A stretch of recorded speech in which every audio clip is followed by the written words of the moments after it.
अपने चित्त को निर्मल करने का अवसर मिला, उसे निर्मल करो। पर ये दुष्संगी जन लाभ नहीं ले पाते। कृपा तो है सब पर मोरी बराबर दया, भगवान कह रहे सब पर मैं बराबर कृपा करता हूं, पर कोई बिरला सत्संगी ही उस कृपा का रसास्वादन कर पाता है। दुष्संग से किसी का भी नाश हो सकता है, कोई भी हो, कोई भी हो। ये कभी न सोचे कि दुष्संग से हमारा पतन क्या हो सकता है, किसी का भी कभी भी। सोचो, जो भगवान के दर्शन कर रही हैं और भगवान जिनके झुककर चरण छूते हैं और जो भगवान को ऐसे हृदय से लगा लेती है और माथा चूमती है, माता कैकेयी, उनको यद्यपि वो तो लीला परिकर है, दुष्संग का वहां आरोप नहीं कर सकते, क्योंकि प्रभु की लीला का संपादन करने के लिए वो पूरा परिकर है। चाहे वो मंथरा जी हो, चाहे कैकेयी, ये सब बंधनी है। सोचो, एक बार प्रभु को जिन्होंने देख लिया उसको हम दुष्संग कैसे कह सकते हैं। और उन्हीं प्रभु को मंथरा जी भी तो देख रही है, पर वो लीला पात्र हैं। पर वहां दर्शन कराया जाता है कि दुष्संग कितना प्रबल है। सुना आपने महाराज दशरथ क्या कर रहे हैं?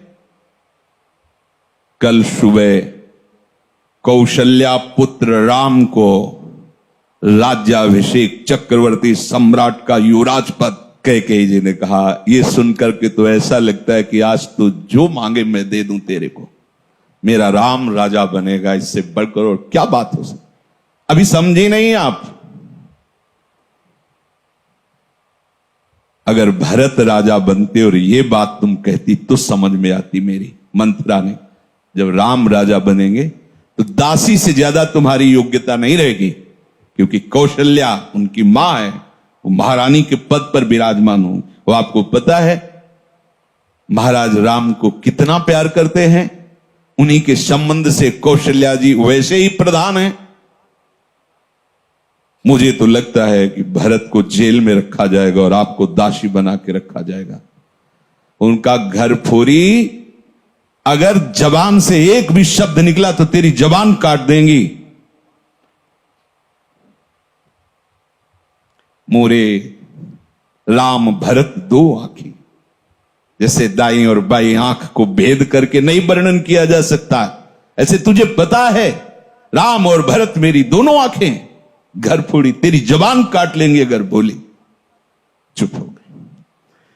फिर बोली, को नृप होए हमें कहानी, चेरी छोड़ी न होई बरानी। कोई भी राजा हो, मुझे क्या, वो तो मैं तुम्हारे हित की बात कहती हूं, मुझे तो दासी ही रहना है। पर ये तुम नहीं जान पा रहे हो, तुम बहुत भोली हो। उधर में जाके सब पता लगा के आए हूं क्या षड्यंत्र रचा जा रहा है। ठीक है, तुम जबान काट लोगी, लेकिन मैं बोलने से नहीं रुकूंगी, जो हो रहा है मैं तुम्हें बताऊंगी। देखा इतना प्यार, तो क्या बस बात मेरी मान लो, अगर टल गई ये बात तो फिर जीवन भर पछताओगे। सुबह राज्याभिषेक का समय है, कोप भवन में जाओ। महाराज ने वरदान देने की बात आपको कही थी, आप वरदान मांग लेना, मान लो मेरी बात। चढ़ने लगी बात और उठकर चली गई कोप भवन में। जब महाराज को पता चला, महाराज आए, तुम्हें कोप भवन में आने की क्या आवश्यकता थी? तुम तो केवल सूचना दे देती, क्या मांग है तुम्हारी? ऐसे बलवान थे महाराज दशरथ कि देवराज इंद्र सहायता के लिए बुलाते थे जब असुरों से संग्राम होता, और भगवान के पिता बनने का सौभाग्य मिला। साफ बल ऐश्वर्य संपन्न महात्मा थे महाराज दशरथ जी। और उनका केवल आप मीठी मीठी बातें करते रहते, अपने वचनों पर तो दृढ़ नहीं रहते। कैसी बात करो, रघुवंशी और अपने वचन पर दृढ़ ना होना। रघुवंशियों की आन बान शान है कि प्राण त्याग देते पर वचन नहीं त्यागते। क्या है उनका? आपने कहा था 2 वरदान, तो हंस दिए। उनका 2 क्या, 2 की जगह 4 मांग लो, क्या चाहिए तुम्हें? उनका सुना है सुबह राम का राज्याभिषेक होगा। हां, महामंगल, भगवान शिव की कृपा से ये अद्भुत सुख प्राप्त होने जा रहा है अयोध्यावासियों को, राम राजा बनेंगे। उनका हां, तो यही तो बात मैं कह रही हूं, राम का 14 वर्ष का वनवास और भरत का राज सिंहासन पर आरोप।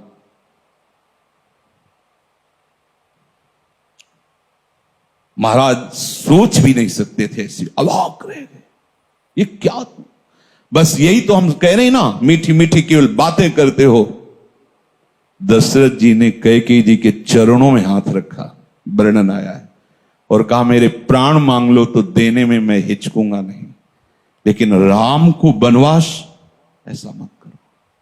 सुबह होते ही मैं भरत को बुला करके राजगद्दी दूंगा, आप कहोगी तो मैं राम और कौशल्या के साथ एकदम एकांत हो जाऊंगा, पर मेरे राम को वनवास। बस हम यही तो कह रहे थे कि मीठी मीठी केवल बातें। आप एक तरह से मूर्छित हो गए महाराज।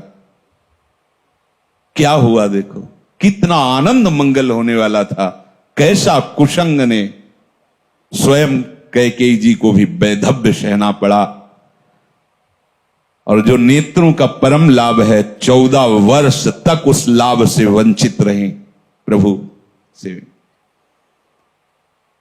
दुष्संग हरि गुरु से ऐसे क्षण में अलग कर सकता है। बहुत जैसे सत्संग में सामर्थ्य है कि लौ मात्र का सत्संग स्वर्ग और भोग मोक्ष आदि का त्यागी बना सकता है, तो ऐसे कुसंग भी कम नहीं है। अगर वो सही कुसंग मिल जाए तो परम पद से भी भ्रष्ट करने का वो मार्ग रच सकता है। इसलिए कह रहे कि दुस्संगः सर्वथैव त्याज्यः।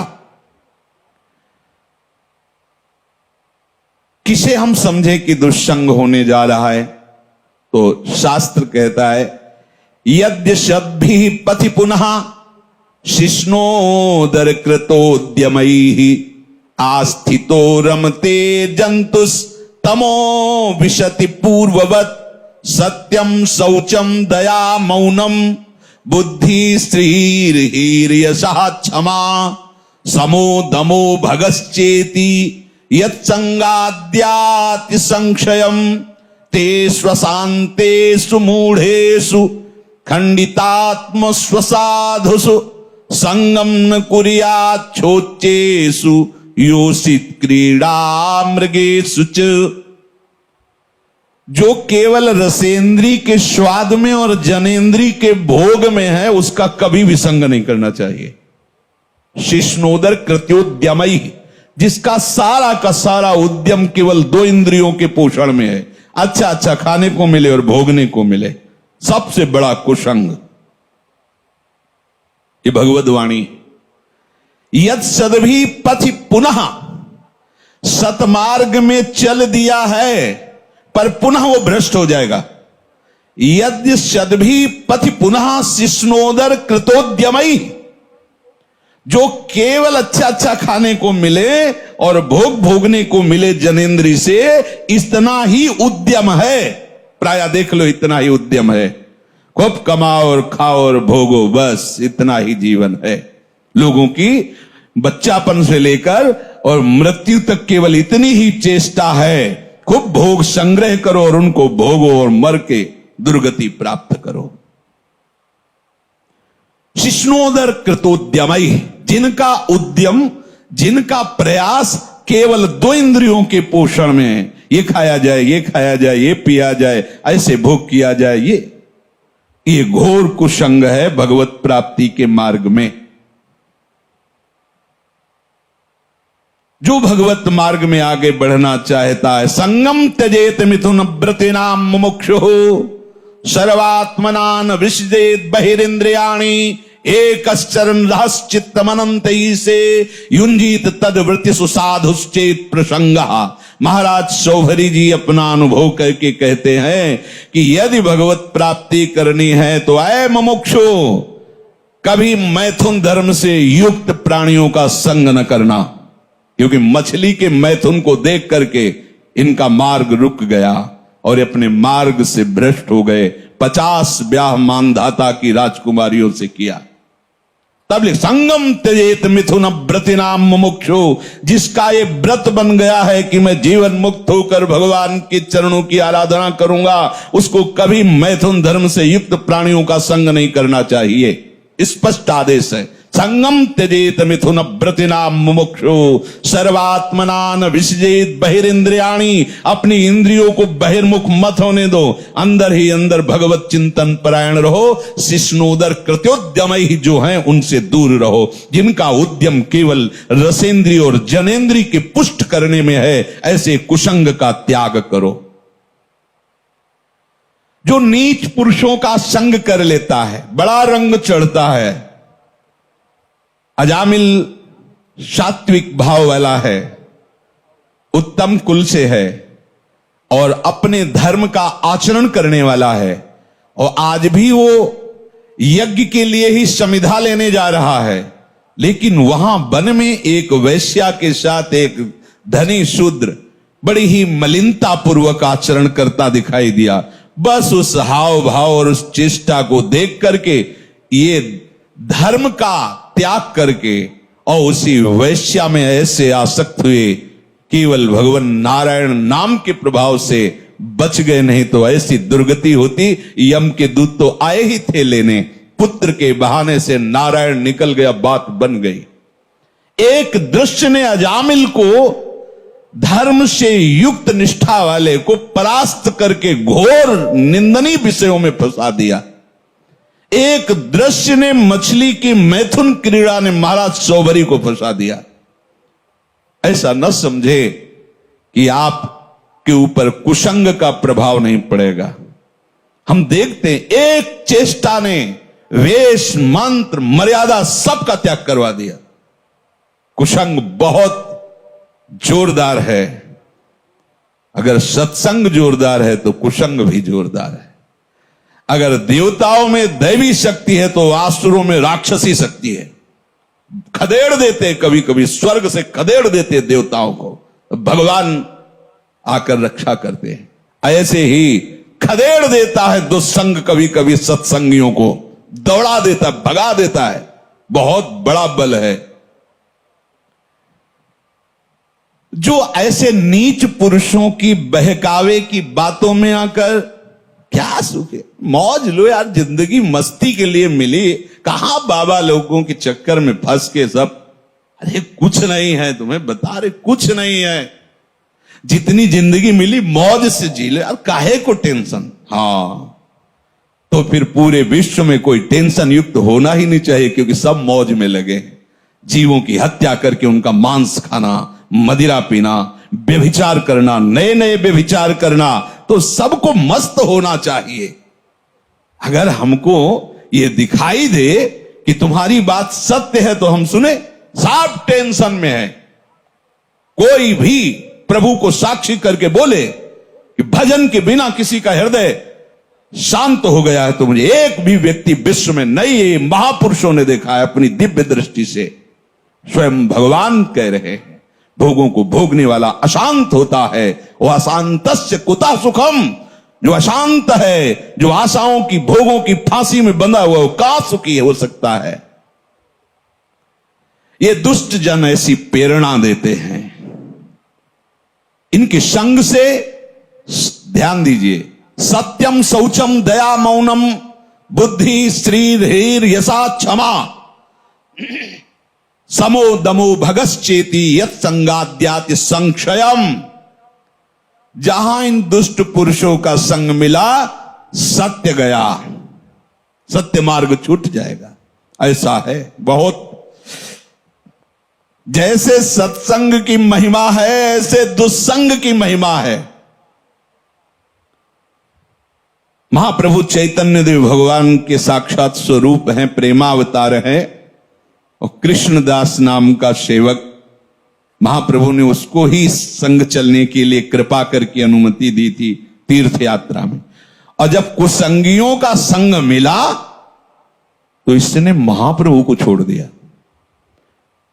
महाप्रभु ने अपने तेज बल से उसकी रक्षा की, भगवत तेज बल से, नहीं तो वो उनके पक्ष में हो गया था और वो महाप्रभु के ऊपर भी प्रहार करने तक के लिए उद्यत हो गए थे और भगवत तेज से रक्षा की उसकी।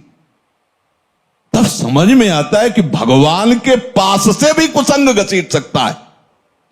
अगर कुसंगियों की बातें सुनी जाए, कुसंगियों की बात का अगर श्रवणेंद्रिय के द्वारा हृदय में पहुंचने का अवसर मिल जाए तो भगवान के पास से भी दूर कर सकता है। देख लो, महाप्रभु में और प्रभु में कोई अंतर नहीं, प्रभु से बढ़कर महाप्रभु हैं। प्रभु के होते हुए भी उनसे प्रेम नहीं हुआ, पर महाप्रभु के दर्शन मात्र से श्री कृष्ण प्रेम होना, ऐसा आचार्यों ने, महापुरुषों ने गाया है। पावत ही तिनको दरस उपजय भजन आनंद, बिन ही श्रम छुट जाए सब, जे माया के फंद, गौड़ देश सब उद्धरु प्रगट कृष्ण चैतन्य, तैसे ही नित्यानंद हो रस में भय अनंत। दर्शन क्या वो उच्छिष्ट पाता था, महाप्रभु के साथ चलता था, पर कुसंग कितना भारी, ओहो। सत्य मार्ग छूट जाएगा, पवित्रता नष्ट हो जाएगी, दया, मननशीलता, बुद्धि, लज्जा, श्री, कीर्ति, क्षमा, मन का वश में रहना, इंद्रियों का वश में रहना और भागवतिक सद्गुण, ये सब नष्ट हो जाएंगे दुस्संग से। अशांत चित्त, मूर्ख, नष्ट बुद्धि, भोगों के खिलौने बने हुए इन शोचनीय असाधु दुष्ट पुरुषों का संग कभी भी भूल कर नहीं करना चाहिए। दुसंग का त्याग बिल्कुल अत्यंत आवश्यक है, चाहे वो कोई भी हो। जाके प्रिय न राम वैदेही, तजिए ताहि कोटि बैरिशम, यद्यपि परम स्नेही। कोई भी हो, अगर दुस्संग है और मां है तो भी नहीं बोलना, ये सबको पचेगा नहीं। जब भरत जी ने सुना कि मेरे प्राणाराध्य भगवान को वनवास मेरी मां के वचनों से हुआ, मेरे परम कृपालु परम प्रेमी पिता का शरीर त्याग मेरी मां के वचनों से हुआ, तो जे ही ननिहाल से आए तो दौड़ कर कैकेयी मां मिलने के लिए आई तो रोक दिया।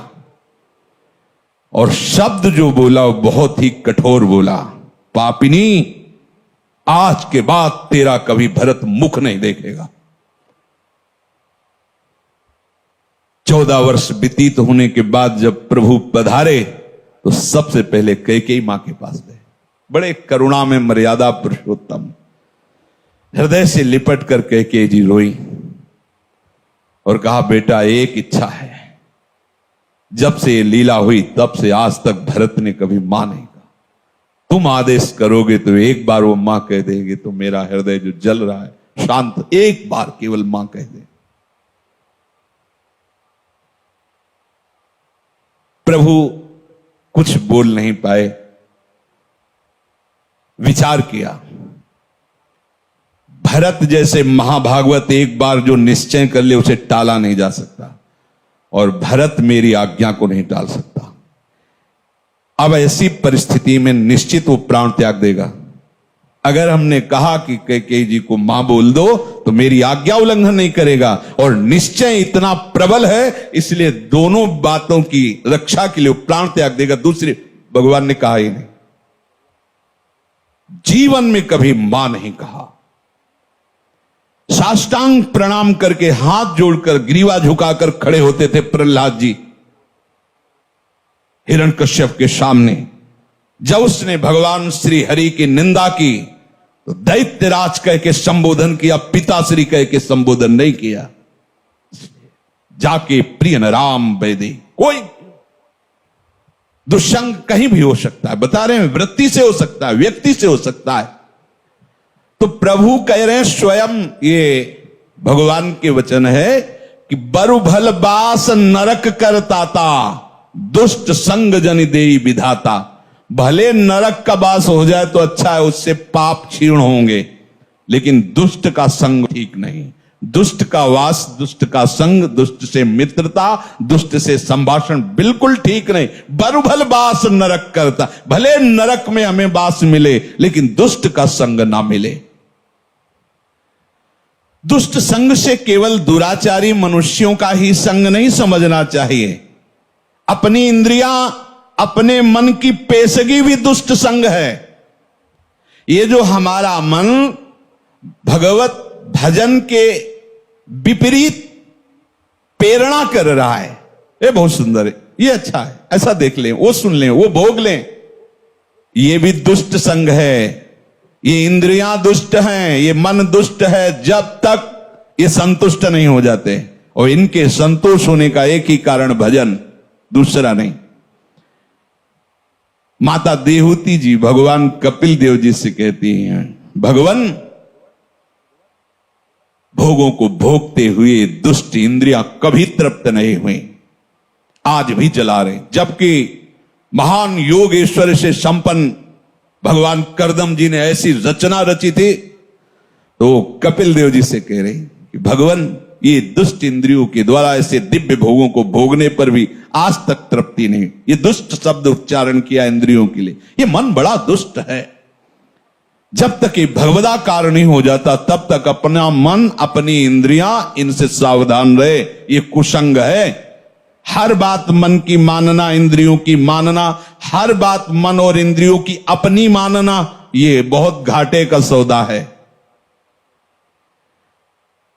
जब ये तुम्हें मन और इंद्रियां भोगों का चिंतन करा रहे, तुरंत काटिए। हमने आपको बताया सत्संग में कि नाम जोर से उच्चारण कीजिए तो संस्कार नहीं बनने देगा, उसकी चाल है। और जहां आप उसमें थोड़ा सा मिल गए तो ध्यायतो विषयान पुंसः संगस्ते सुपजायते। जहां विषय ध्यान शुरू हुआ, पूर्व का भोगा हुआ या सुना हुआ या पढ़ा हुआ या देखा हुआ, जहां उस पे एकाग्र हुए, कुछ करो या न करो, जो उसका परिणाम हो तो हो गया, तुम्हारा अंतःकरण गंदा हो गया। क्रिया तो बाद में होती है, अंतःकरण पहले गंदा होता है। ध्यायतो विषयान पुंसः संगास्तेषु उपजायते। जहां विषयों का ध्यान सुखपूर्वक किया, ऐसे से ऐसा हो, ऐसे से, बस वो अंतःकरण को मलिन करके संकल्प बना देगा। और जहां संकल्प बना और संकल्प में बाधा पड़ी, प्रतिकूलता आई, तो क्रोध अपना अधिकार कर लेता है। संगात संजायते कामः, कामात् क्रोधो विजायते, क्रोधात् भवति सम्मोहा, सम्मोहात् स्मृति विभ्रमः, स्मृति भ्रंशात् बुद्धिनाशो, बुद्धिनाशात् प्रणश्यति सर्वनाश हो गया।